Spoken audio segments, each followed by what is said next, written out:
오늘 맥주 감사 주일입니다.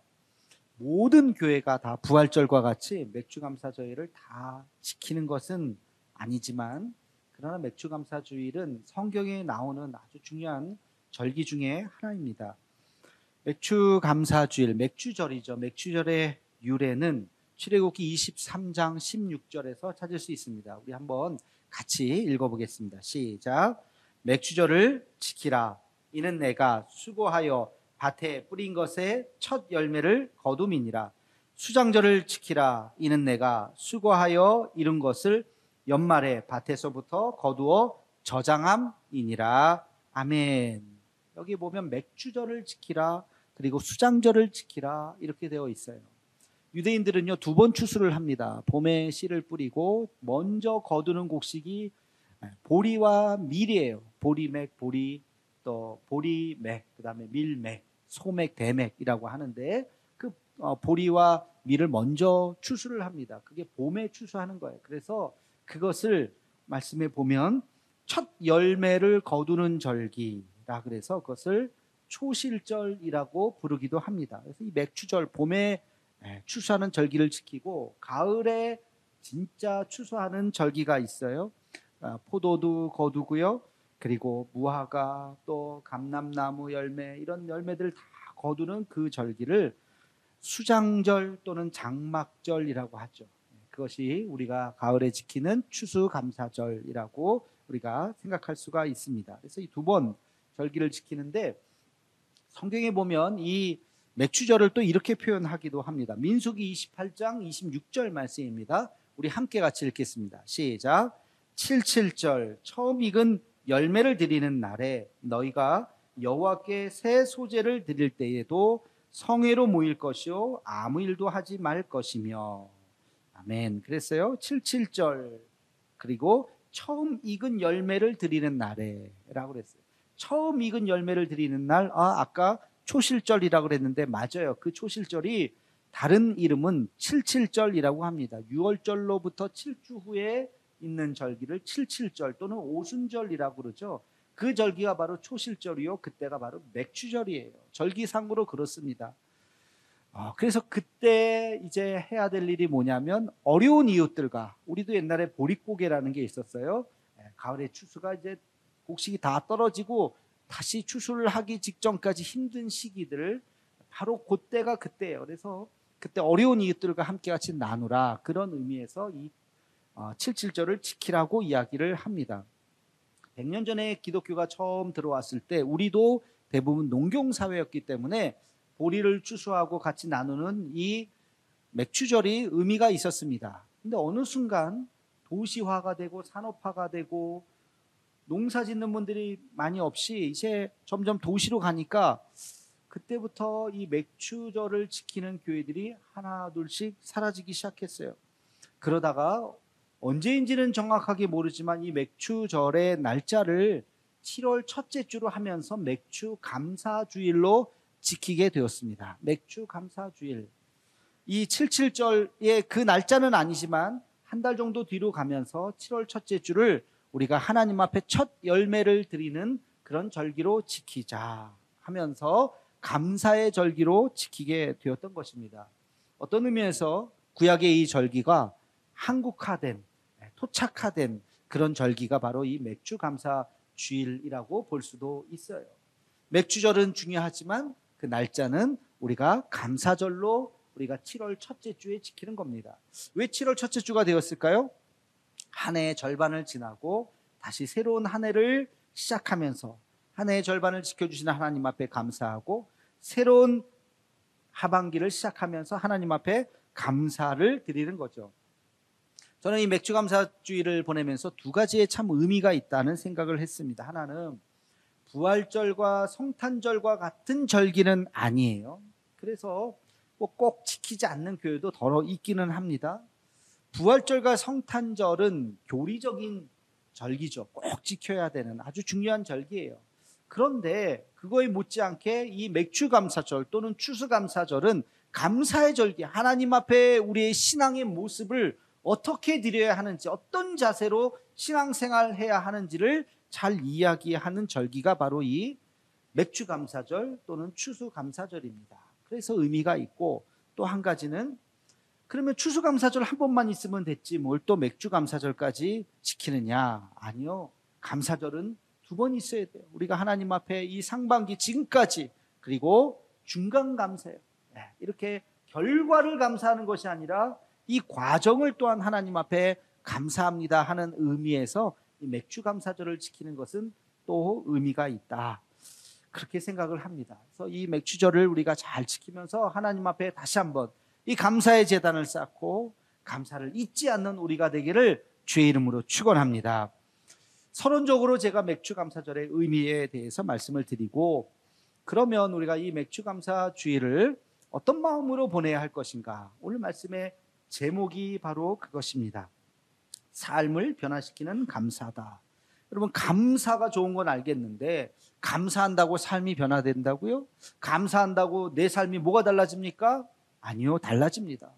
감사는 우리의 삶을 변화시킬 수 있는 줄로 믿습니다. 감사가 아주 중요한 거예요. 전한길이라고 하는 분이 있어요. 역사 강사예요. 입시 공부, 또 공무원 시험 이런 데에서 아주 유명한 노량진의 일타 역사 강사예요. 아시는 분은 알고 모르는 분은 모르실 수 있는데, 요즘에 이분이요, 사회적으로도 많이 이렇게 책도 쓰고 그래서 많이 알려졌어요. 방송에도 많이 나오더라고요. 사진 보여주시면 이렇게 생긴 분입니다. 그래서 이분이 또 책을 썼어요. 내 인생 우습지 않다라고 하는 책도 썼습니다. 이분이 참 젊은이들에게 아주 힘과 꿈을 주는, 아주 강의도 재밌게 하지만 아주 열정적으로 강의를 하는데요. 그 이야기를 듣고 보면 중요한 핵심은 이 한 가지예요. 젊은 친구들에게 이렇게 질문을 해본답니다. 너 성공하고 싶으냐? 행복하게 살고 싶으냐? 우리 인생의 두 가지 목표 아닙니까? 성공하거나 행복하게 살거나. 너 성공하고 싶어? 아니면 행복하게 살고 싶어? 저 성공하고 싶은데요. 그래? 성공하고 싶으면 미쳐라. 미쳐야 된다. 제정신으로 살면 안 된다. 공부를 하든 무엇을 하든 사업을 하든 미치도록 하면 너 성공할 거다. 자기 자신이 그렇게 살았다는 거예요. 그래서 그런 메시지를 준대요. 저는 행복하게 살고 싶어요. 그래? 행복하게 살고 싶으면 감사해라. 지금 주어진 그 어떤 상황이든지 감사하면 너는 행복하게 살 수 있다. 그의 메시지는 아주 선명합니다. 성공하고 싶으면 미치고 행복하고 싶으면 감사하라는 거예요. 아주 심플하죠? 근데 굉장히 정확한 이야기를 하고 있어요. 미국의 템플턴 재단이라고 하는 곳이 있어요. 템플턴 상도 제정해서 이렇게 주기도 하고, 예전에 우리 한경지 목사님이 템플턴 상 수상하기도 하셨죠. 20년 동안 감사에 대한 연구를 했어요. 그래서 감사학이라고 하는 것도 만들었어요. 그래서 학문적인 차원으로 이 감사가 우리의 삶에 미치는 영향이 과연 어떻게 되는가 하는 것을 쫙 연구하고 발표를 했는데, 8가지 분야에서 아주 중요한 영향을 미치고 있다고 발표를 했습니다. 그래서 그것을 감사의 8가지 선물 보자기, 그렇게 표현을 했어요. 표를 한번 보여주시면 이 감사가 8가지 우리의 삶에 영향을 미친답니다. 첫 번째, 우리의 마음. 우리 마음을 어떻게 만드냐면 행복하게 만든대요. 감사가 감사를 하면요, 스트레스 치수가 줄어든답니다. 감사하지 않으면 분노하고 화가 나고 막 그러는데, 그 마음이 아니라 감사의 마음으로 바꾸면 그 스트레스 치수가 줄어들면서 내 마음에 행복감이 생긴다는 거예요. 두 번째는 감사는 육신의 건강을 가져다 준대요. 왜? 면역력이 강화된답니다. 그리고 감사하면 막 잠을 못 자는 게 아니라 숙면을 취한대요. 밤에 잠을 잘 자고, 밤에 잠을 잘 자니까 아침에 힘차게 하루를 시작할 수 있어요. 에너지가 증가하고, 또 감사는 모든 인간관계를 향상시켜 준답니다. 그래서 외로움에서 벗어나고 친구가 많아져요. 그렇죠? 늘 불평불만이 아니라 감사하는 사람들, 주변에 사람들이 많겠죠. 네 번째는 정신과 뇌가 건강해진답니다. 감사하게 되면요, 기억력도 좋아지고, 기억력이 좋아지니까 학습 능력이 높아진대요. 그리고 5번째는 우리의 직업에서 능력을 발휘할 수 있답니다. 감사하게 되면 마음이 편해서 그런지 집중력이 증가하고, 집중력이 증가하니까 한두 시간만 일해도 생산성이 더 늘어나는 거예요.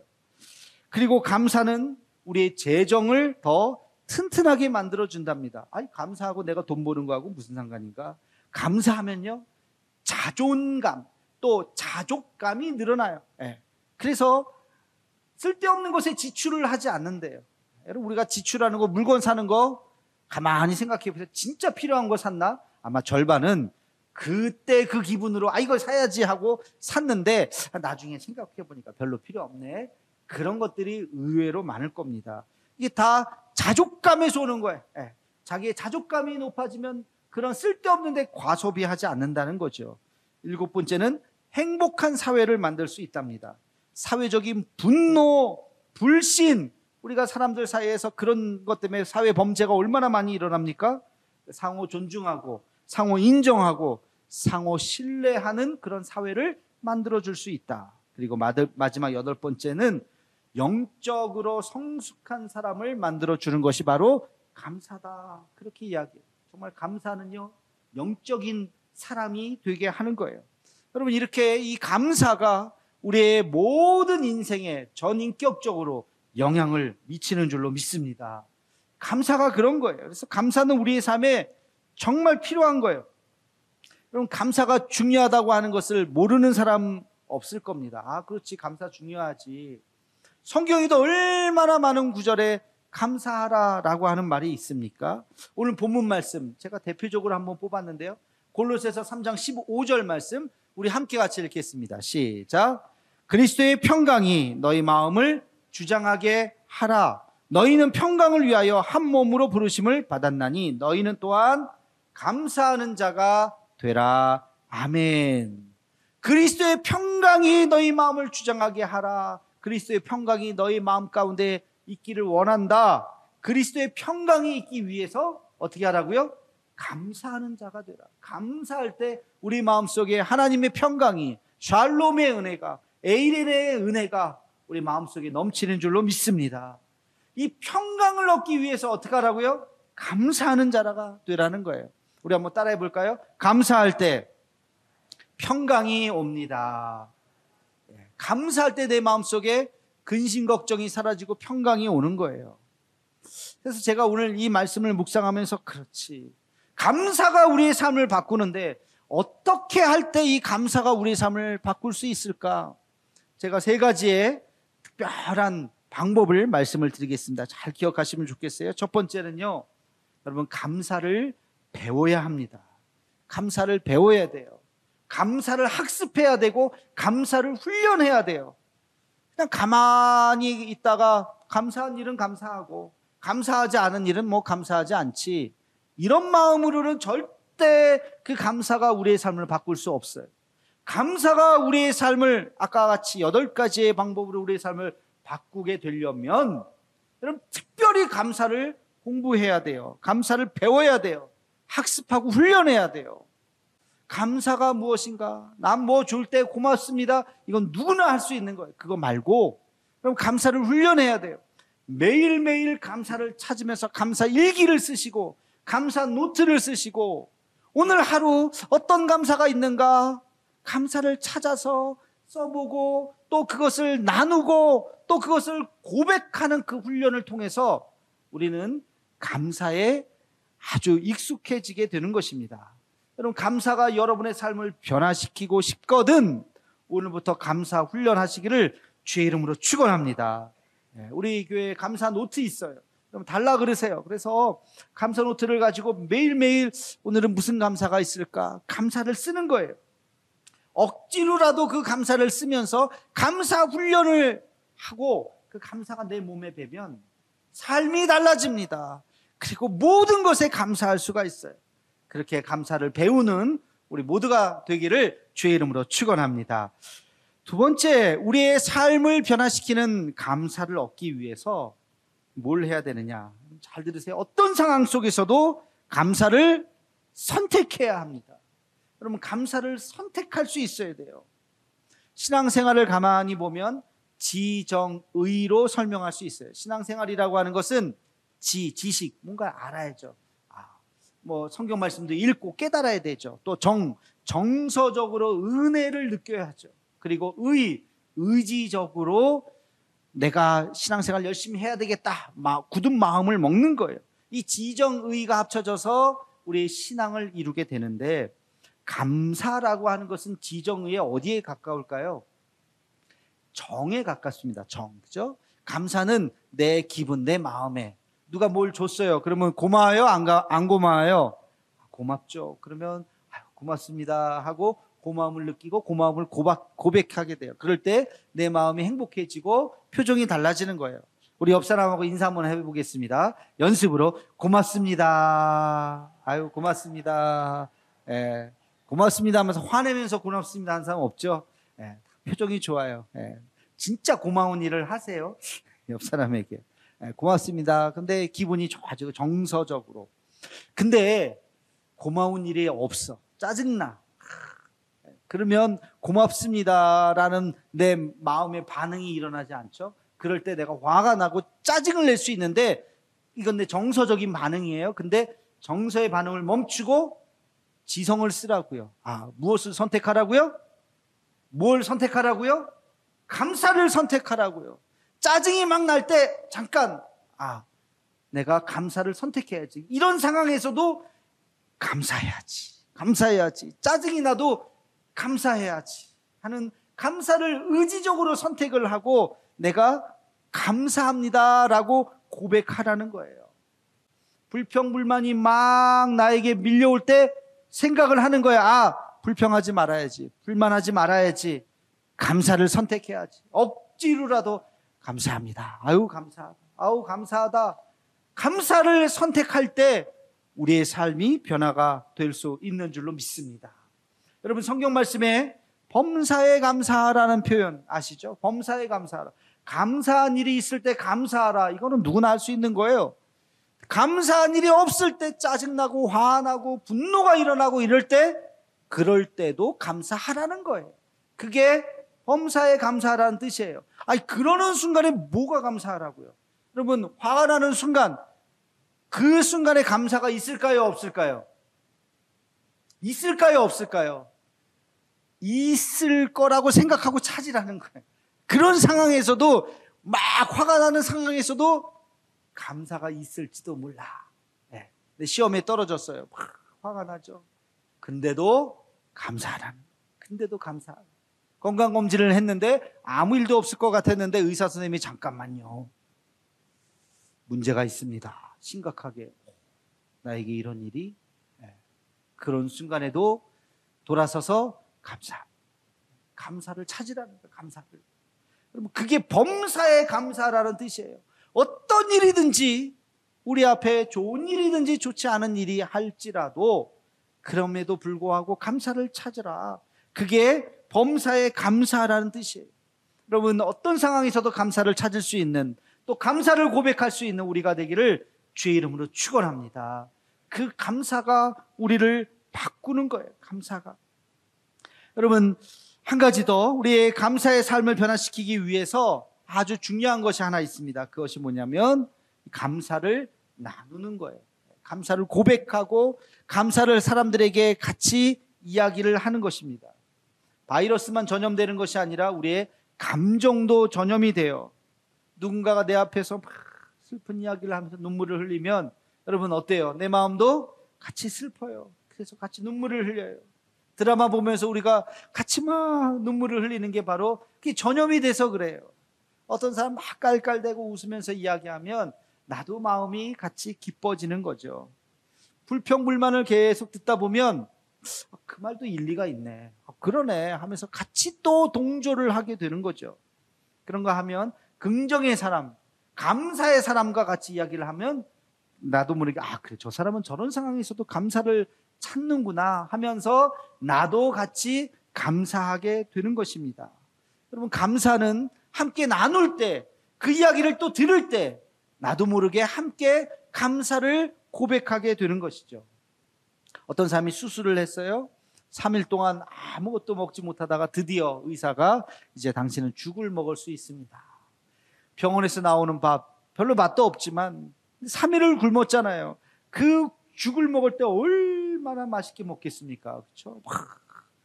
그 모습을 옆에서 이렇게 지켜보면 야, 저 사람 저 별로 맛도 없을 것 같은데 저 죽을 저렇게 맛있게 먹네. 그 모습을 보면 나도 감사하죠. 나는 밥도 먹고 고기도 먹을 수 있는데 얼마나 감사한가. 그 모습을 보면서 우리는 감사를 찾을 수가 있어요. 어떤 사람 다리 다쳐서 목발을 짚고 기부스를 하고 다니다가 이제 몇 달 동안 그러다 드디어 기부스를 풀렀어요. 목발을 던졌어요. 걸어 다니는 그 모습을 보면서 너무나도 기뻐합니다.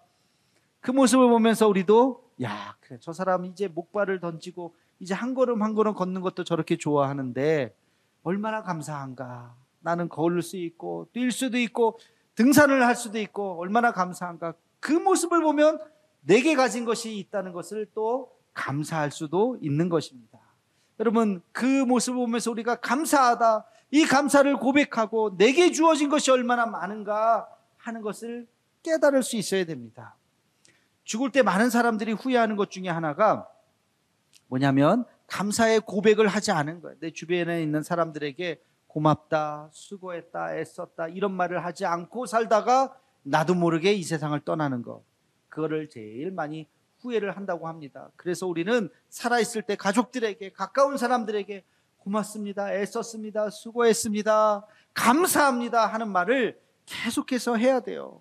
저에게 이렇게 잘 대해주셔서 너무 감사해요. 이런 호의를 베풀어 주셔서 참 감사해요. 이런 고백들이 우리 안에 풍성해져야 됩니다. 그런 말을 하는 사람도 또 그런 말을 듣는 사람도 감사가 넘치게 되는 거예요. 우리 교회가 이런 감사로 가득한 교회가 되기를 주의 이름으로 축원합니다.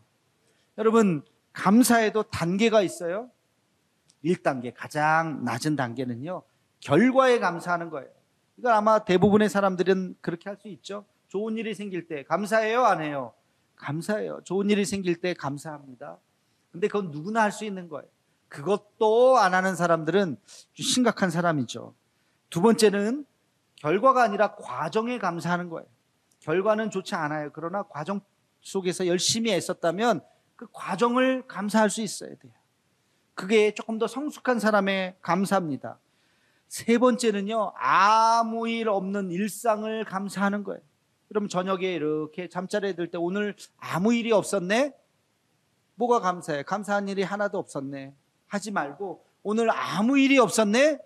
참 감사하다. 평범한 하루를 보낸 거 참 감사하다. 이게 세 번째 감사예요. 3단계 감사예요. 4단계 감사는요, 좀 어렵습니다. 4단계부터는. 4단계 감사는 부정적인 결과가 나왔을 때 감사. 부정적인 일이 안 됐어. 잘 내 뜻대로 안 됐어. 근데 그때 감사하라는 거예요. 내 몸이 아파. 근데 감사하라는 거예요. 사업이 막 어려움이 빠져도 감사하라는 거예요. 여러분, 그 감사 쉽지 않습니다.